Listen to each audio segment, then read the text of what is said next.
Yeah, we are live. Welcome to the Day One Journey, episode 25. This is the 6th part of my story about Marcus Body Coding. Yes, Marcus Body Coding, the second ridiculous dream, the second empire. Last episode, I shared with you my frustrations in the workshop era. I'll go over them very briefly.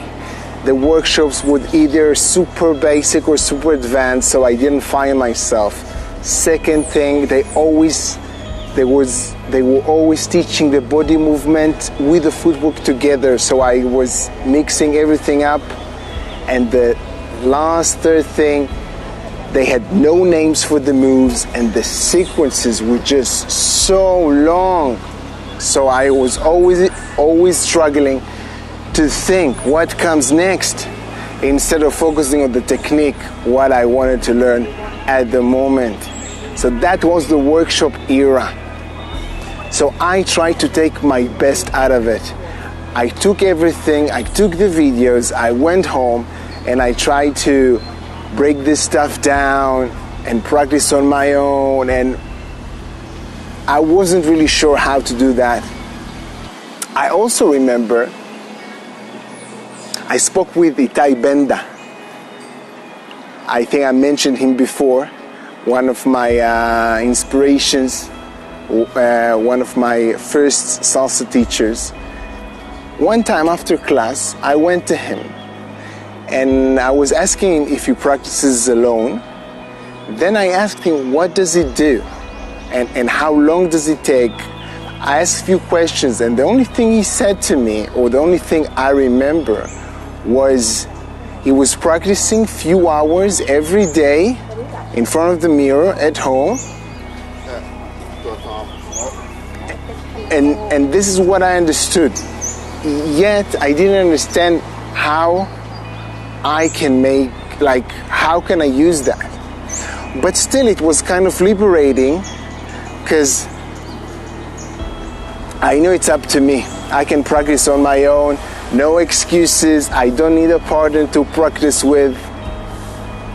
But still I didn't know what to do, how long does it need to take, practice 5 minutes, 1 hour, every day, once a week. I had no idea. I see people are joining, let's wave back. Let's go to the sun. So, naturally, after that, the next era began. The DVD era. Yeah. I took all the DVDs, all the instructional DVDs I already had from the turn patterns era, the first era. And I got more DVDs from friends, from the internet, wherever. And now I was focusing, on footwork and body isolation, body movement. So, body isolation, I found something extremely good. One of my favorite dancers, Frankie Martinez, he had an amazing body movement DVD, which was like they were just filming one of his workshops. But it was amazing, no talking, just practicing. He was doing the things very slowly, and I was with him. That DVD had 2 parts. The first part was amazing, just focusing on the shoulders, and then focusing the shoulders, then the chest, the ribs, then the hips, very basic movements, exactly what I wanted. So I have the time, give my body some time to absorb everything. Then the second part of the DVD was too much of his style. So he took these basic movements, but then he created some very specific movements with his style. And also I saw his other students there. They were like, I don't know how it may sound, but they looked like small versions of him. And I didn't want to be that. I did want to practice the basics. I did want to practice the basics, but I didn't want to look like him, even though most will say he was the best. But I didn't care. I didn't want to be number 2 of the best. I wanted to be myself. What about you? I think we're out of time. I didn't took the time today, but every episode is just 5 minutes. So let's wrap it up.